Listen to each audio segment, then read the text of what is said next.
Hello, everyone, and welcome to Soft Stories. I'm Stratton, and today we are going to be continuing our reading of the Meditations of Marcus Aurelius. I'm looking forward to seeing what is going to happen in the mind of Marcus this time, and so I think, without further ado, we should simply jump right in. Let's begin, then, this reading of Book 8 of the Meditations of Marcus Aurelius. This, too, is a counter to pretension, that you have lost now the chance to live your whole life, or at least your adult life, as a philosopher. Indeed, it has become clear to many, yourself included, that you are far from philosophy. You're tarnished, then. Difficult for you now to win the reputation of a philosopher, and besides, your station in life is a contrary pull. So, if you have a true perception of how things lie, abandon any concern for reputation, and be satisfied, if you can just live life the rest of your life, whatever remains, in the way your nature wishes. You must consider, then, what those wishes are, and then let nothing else distract you.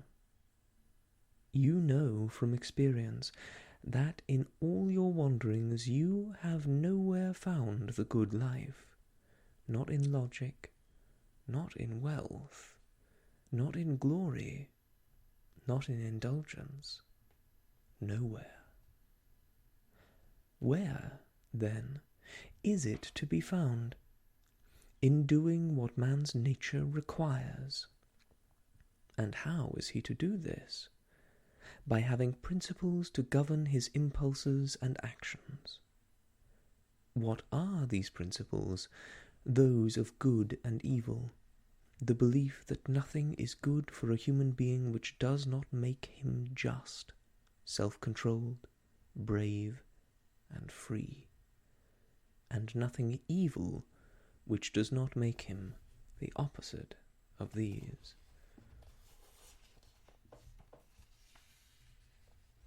Ask yourself this about each action. How does this sit with me? Shall I regret it? In a short while I am dead and all things are gone. What more do I want, if this present work is that of an intelligent and social being, sharing one law with God? Alexander, Julius Caesar, Pompey. What are they to Diogenes, Heraclitus, Socrates? These men saw into reality, its causes and its materials, and their directing minds were their own masters. As for the former, they were slaves to all their ambitions. Even if you burst with indignation, they will still carry on regardless. First, do not be upset. All things follow the nature of the whole, and in a little while you will be no one and nowhere, as is true now even of Hadrian and Augustus. Next, concentrate on the matter in hand and see it for what it is. Remind yourself of your duty to be a good man and rehearse what man's nature demands. Then do it, straight and unswerving, or say what you best think right. Always, though, in kindness, integrity, and sincerity.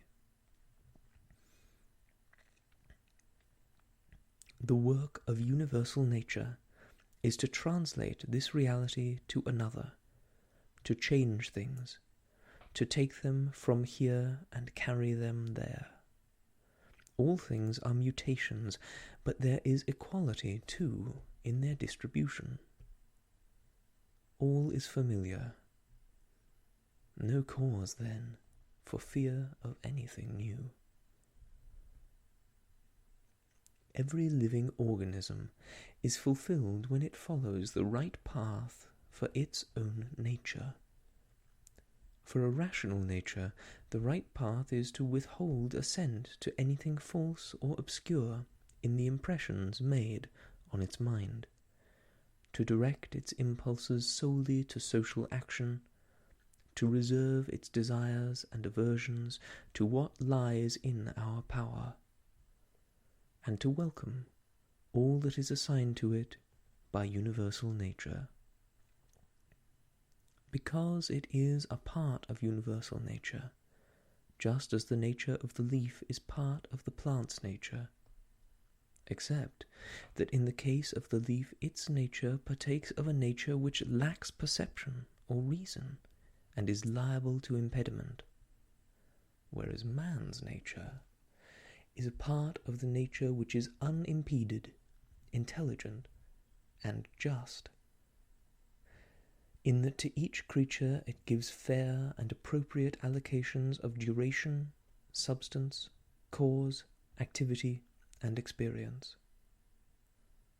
But do not look to find a one-to-one correspondence in every case, but rather an overall equivalence, the totality of this to the aggregate of that.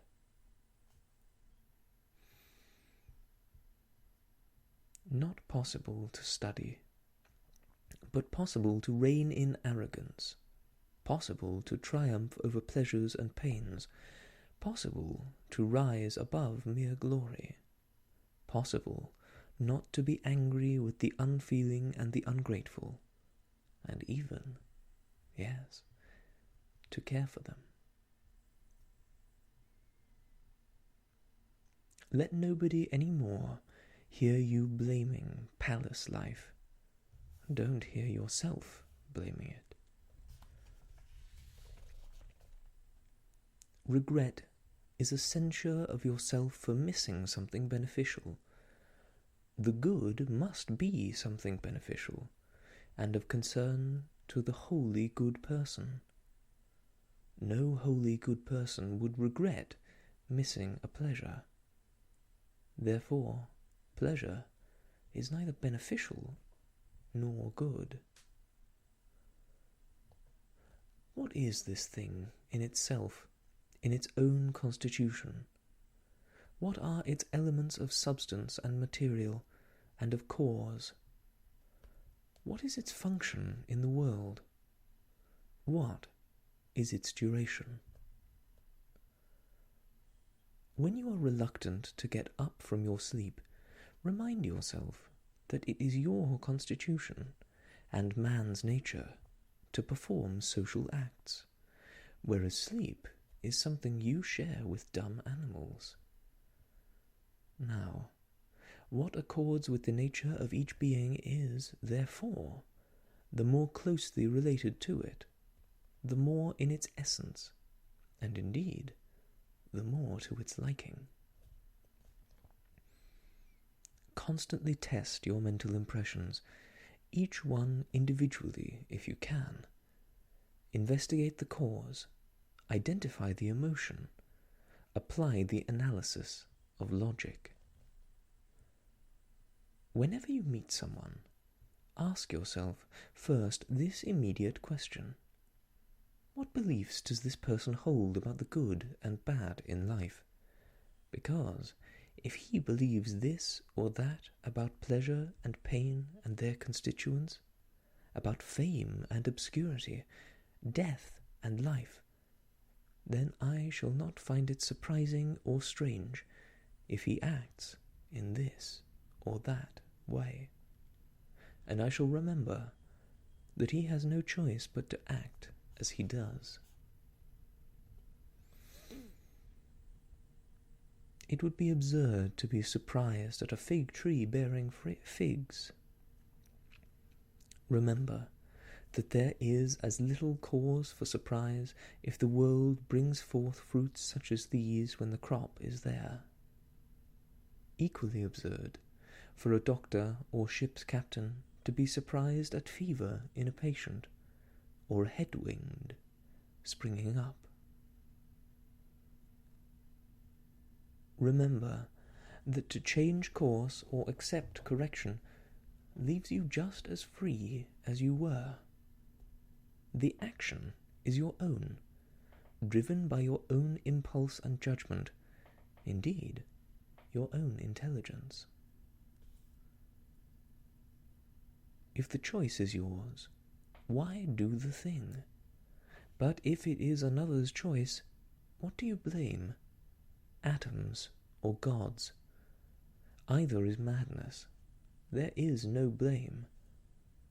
If you can, put him right. If you can't, at the least put the matter itself right. If that too is impossible, what further purpose does blame serve? Nothing should be done without purpose. What dies does not pass out of the universe. It remains here and is changed. Then here too it is resolved into the everlasting constituents, which are the elements of the universe and of you yourself. These too change, and make no complaint of it. Everything has come into being for a purpose. A horse, say, a vine. Does this surprise you? Even the sun will say, I came into being for a purpose. Likewise, the other gods. For what purpose then were you created? For your pleasure? Just see whether this idea can be entertained. Nature's aim for everything includes its cessation just as much as its beginning and its duration, like somebody throwing up a ball. How can it be good for the ball on the way up and bad on the way down, or even when it hits the ground? How can it be good for a bubble when it forms, and bad when it bursts? A candle is a similar example. Turn it inside out, and see what it is like, what it becomes in age, sickness, death. Life is short both for praiser and praised, for the remembering and the remembered. And this, moreover, in just a cranny of one continent. Even here, not all are attuned to each other, or even an individual to himself. And the whole earth is a mere point in space. Concentrate on the subject or the act in question, on principle or meaning. You deserve what you're going through. You would rather become good tomorrow than be good today. Doing something? I do it with a reference to the benefit of mankind. Something happening to me, I accept it in reference to the gods and the universal source from which all things spring interrelated. Just as you see your bath, all soap, sweat, grime, greasy water, the whole thing disgusting. So is every part of life, and every object in it.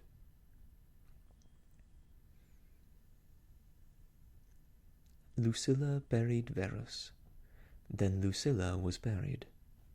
Secunda buried Maximus, then Secunda next.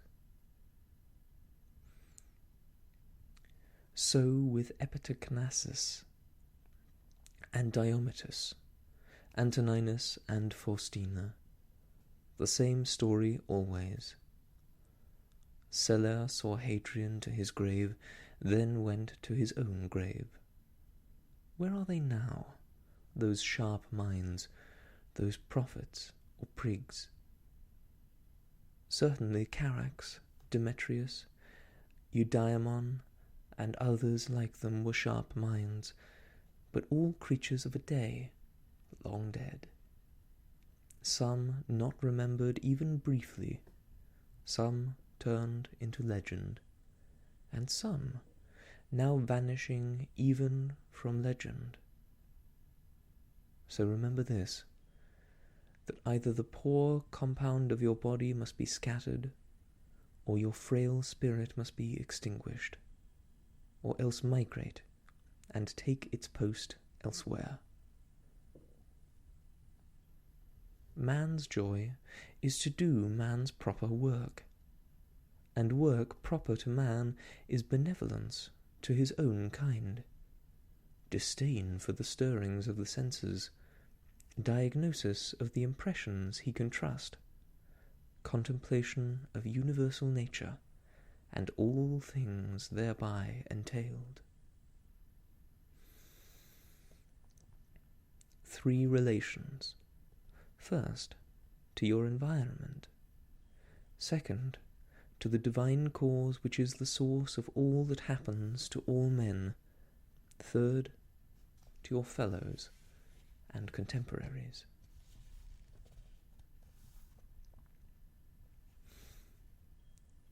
Pain is an evil, either to the body, so let the body give its evidence, or to the soul. But the soul can preserve its own clear sky and calm voyage by not assessing pain as an evil.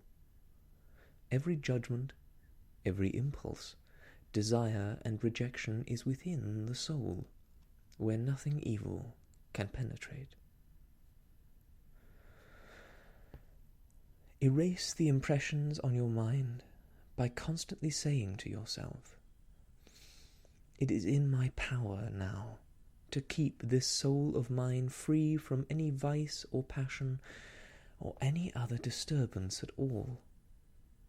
But seeing all things for what they are, I can treat them on their merits. Remember this power which nature gives you." When you speak in the Senate or to any individual, be straightforward, not pedantic. Use language which rings true.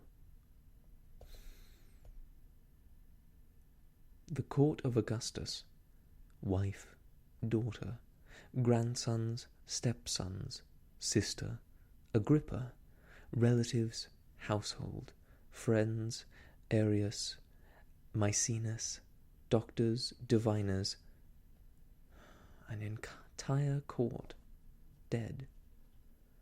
Go on now to other cases, where it is not the death of just one individual, but of a whole family, like the Pompeys. And there is the inscription you see on tombstones, "The last of his line." Just think of all the anxiety of previous generations to leave behind an heir, and then one has to be the last. Here again the death of a whole family. You must compose your life, action by action, and be satisfied if each action achieves its own end as best can be, and no one can prevent you from that achievement. But there will be some external obstacle. No obstacle, though, to justice, self-control, and reason. But perhaps some other source of action will be obstructed.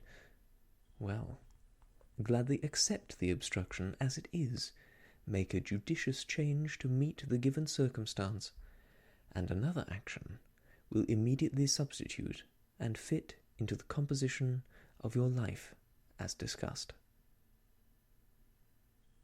Accept humbly. Let go easily.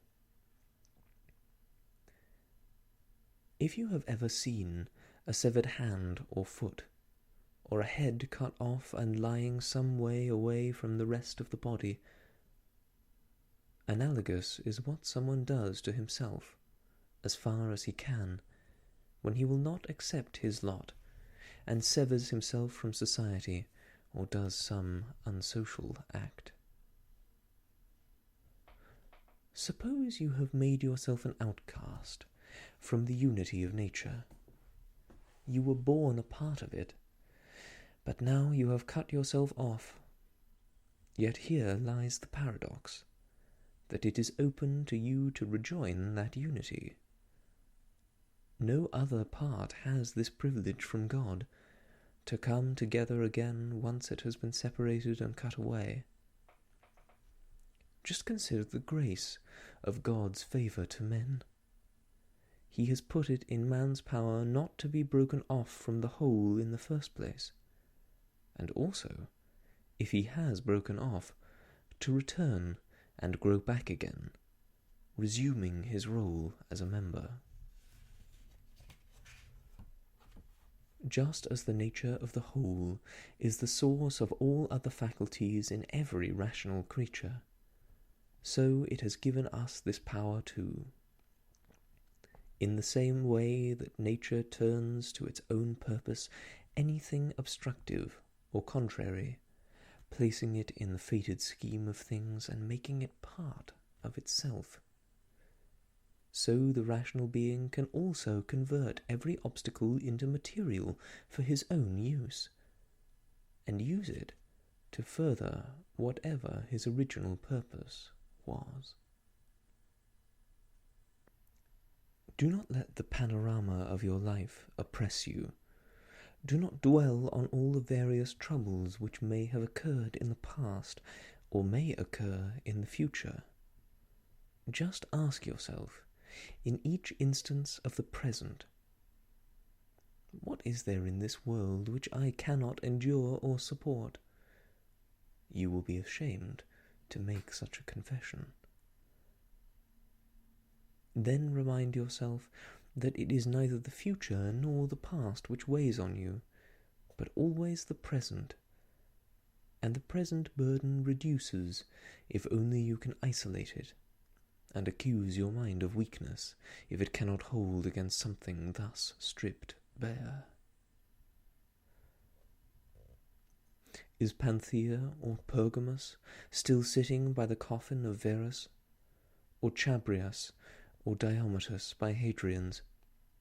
Ridiculous. And if they were still sitting there, would the dead be aware? And if they were aware, would they be pleased? And if they were pleased, would that make their mourners immortal? Was it not their fate also first to grow old women and old men like any others, and then to die? And with them dead, what would those they mourned do then? It is all stench and corruption in a bag of bones. If you have sharp sight, use it, but, as the poet says, add wise judgment.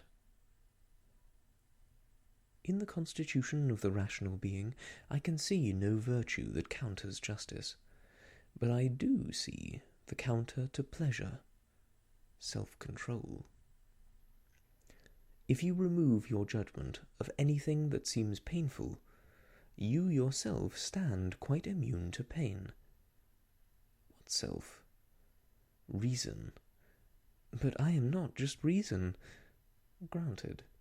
So let your reason cause itself no pain, and if some other part of you is in trouble, it can form its own judgment for itself.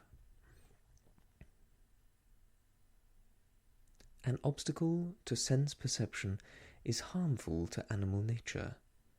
An obstacle to impulse is likewise harmful to animal nature. Something else will be similarly obstructive and harmful to the constitution of plants. It follows that an obstacle to the mind is harmful to intelligent nature. Now, apply all this to yourself. Is pain or pleasure affecting you? That is for the senses. You have formed an impulse and then met some obstruction. If this was an unconditional aim, then yes, the obstruction harms your rational nature. But if you accept what is common experience, no harm is yet done, or hindrance caused. You see, no one else will impede the proper functions of the mind. The mind cannot be touched by fire, steel, tyranny, slander, or anything whatever, once it has become a perfect round in solitude. I have no cause to hurt myself. I have never consciously hurt anyone else. Joy varies from person to person. My joy is if I keep my directing mind pure, denying no human being or human circumstance, but looking on all things with kindly eyes, giving welcome or use to each as it deserves. Look, make yourself a gift of this present time. Those who are more inclined to pursue fame hereafter fail to reckon that the next generation will have people just like those they dislike now, and they too will die. What, anyway, is it to you if this is the echo in future voices, and this the judgment they make of you? Pick me up and throw me where you will. Wherever I land, I shall keep the God within me happy, satisfied, that is, if attitude and action follow its own constitution. Is this present thing any good reason for my soul to be sick and out of sorts, humbled, craving, shackled, shying? Will you find any good reason for that? Nothing can happen to any human being outside the experience which is natural to humans. An ox, too, experiences nothing foreign to the nature of oxen. A vine, nothing foreign to the nature of vines. A stone, nothing outside the property of a stone. So, if each thing experiences what is usual and natural for it, why should you complain? Universal nature has brought you nothing you can't endure. If your distress has some external cause, it is not the thing itself that troubles you, but your own judgment of it, and you can erase this immediately. If it is something in your own attitude that distresses you, no one stops you correcting your view. So, too, if you're distressed at not achieving some action you think salutary, why not carry on rather than fret? But there's an obstacle in the way too solid to move. No cause for distress, then, since the reason for failure does not lie with you. But life is not worth living if I fail in this. Well then, you must depart this life, as gracious in death as one who does achieve his purpose, and at peace, too, with those who stood in your way.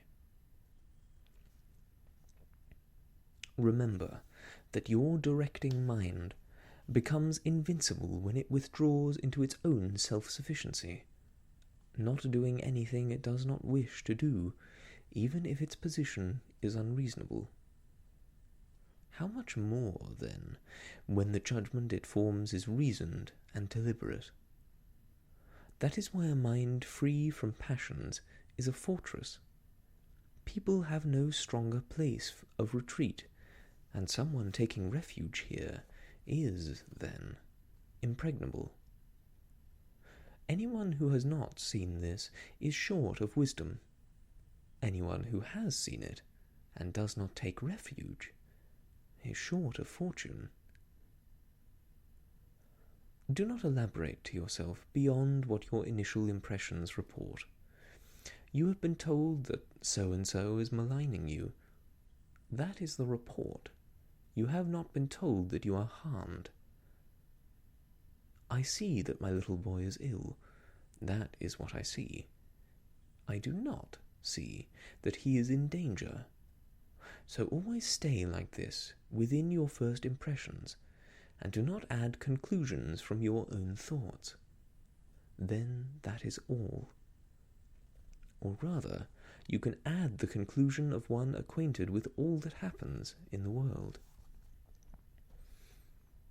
A bitter cucumber? Throw it away. Brambles in the path? Go round them.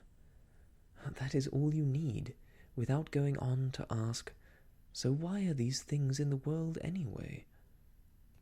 That question would be laughable to a student of nature. Just as any carpenter or cobbler would laugh at you if you objected to the sight of shavings or offcuts from their work on the shop floor. Yet they have somewhere to throw their rubbish, whereas nature of the whole has nothing outside itself.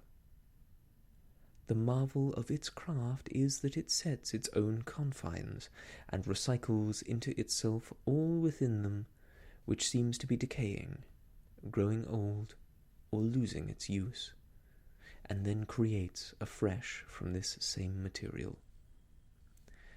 This way it requires no substance other than its own, and has no need for a rubbish dump. So it is complete in its own space, its own material, and its own craftsmanship. Do not be dilatory in action, muddled in communication, or vague in thought. Don't let your mind settle into depression or elation. Allow some leisure in your life.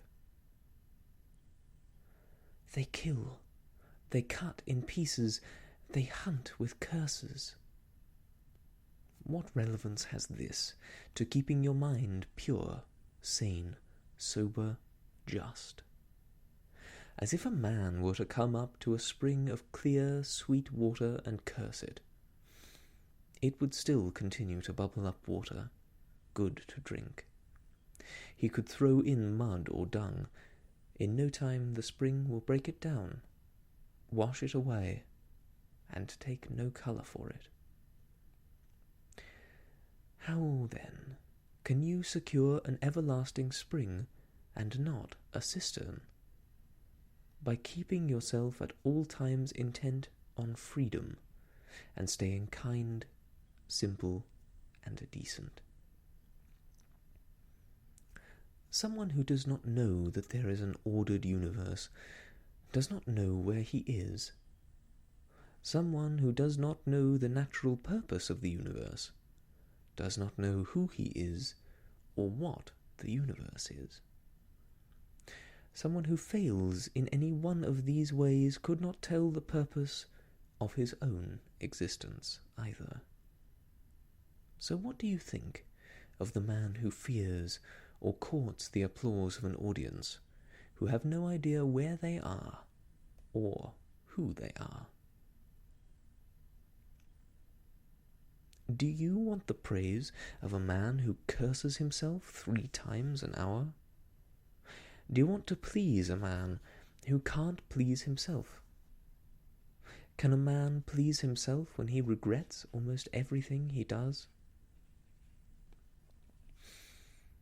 Don't, now, just take your breath from the surrounding air, but take your thought, too, from the mind which embraces all things. The power of mind spreads everywhere and permeates no less than the air.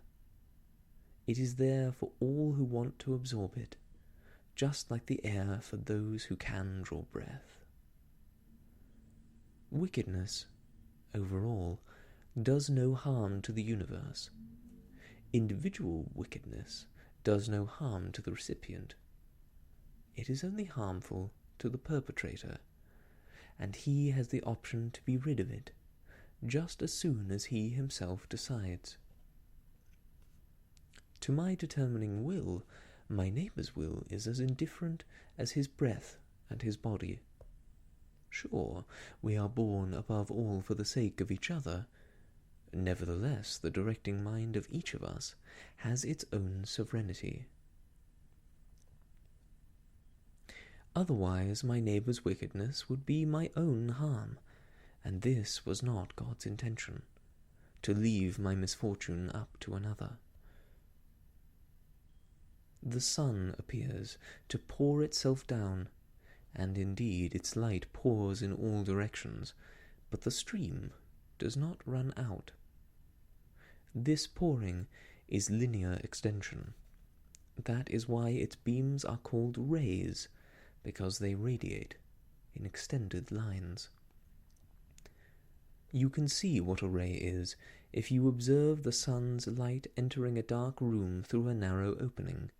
It extends in a straight line and impacts, so to speak, on any solid body in its path which blocks passage through the air on the other side. It settles there and does not slip off or fall.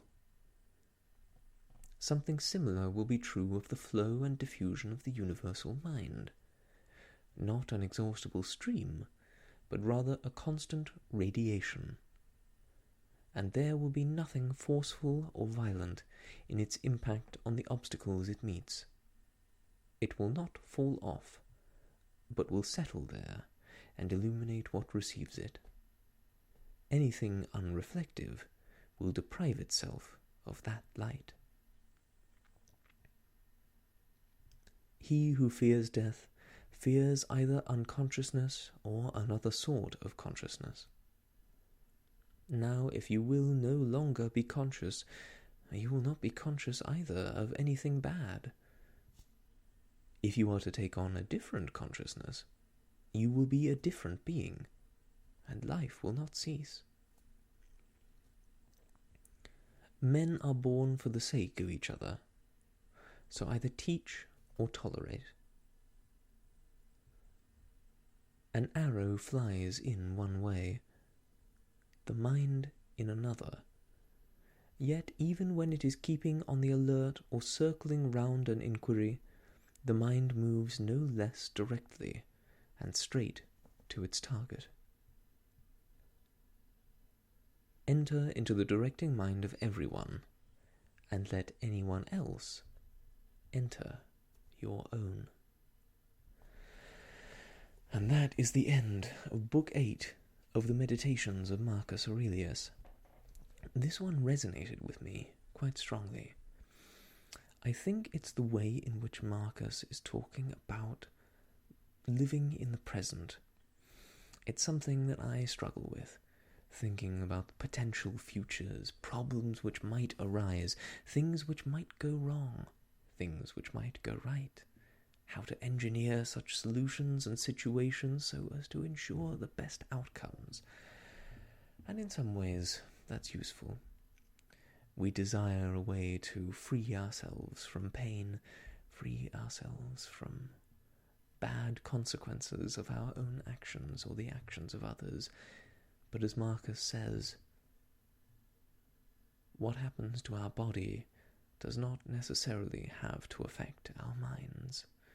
We create our own realities.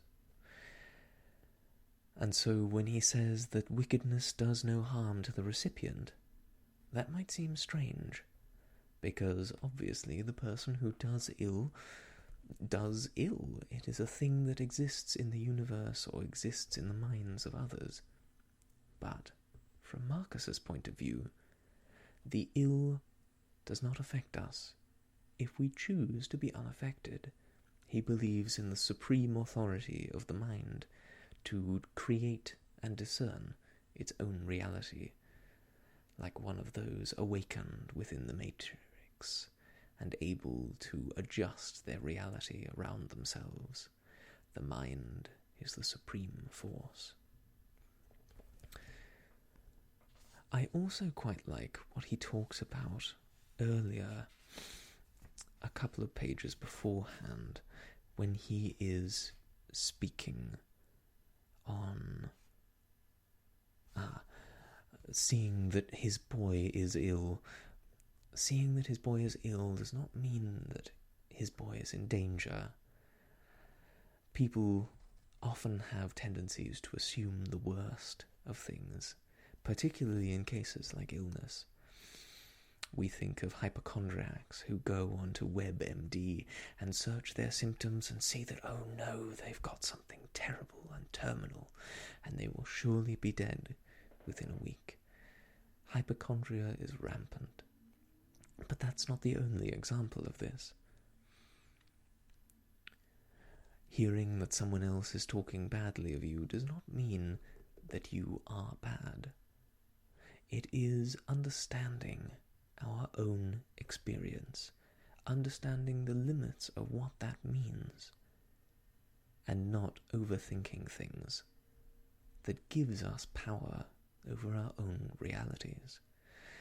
And I think that's quite a powerful message. It's easy to take offense when someone does you wrong, but taking offense is entirely within your own power. You can decide simply not to be offended. It takes practice, and it's not easy, and I cannot claim that I am perfect at it, but it's important to do. If we assume the worst in everyone, then everyone around us is evil in our eyes, and that doesn't seem like a very nice way to live. I much prefer to assume the best in people, assume the best in their actions, and live in a happy world. That does not mean that there is no suffering, no pain, no wrongdoing, but it allows me to put those true wrongs in perspective, rather than being wholly cynical in a way that I don't find helpful. I'd be interested to see what you think of that as well, whether it is something that you agree with, that worldview of allowing oneself to control one's own reality and the way in which we relate to it. Thank you so much for joining me on this little excursion down the garden path of philosophy at the end of this reading of Book 8 of the Meditations of Marcus Aurelius. Thank you again for joining me, and until next time, I wish you all the best, and goodbye.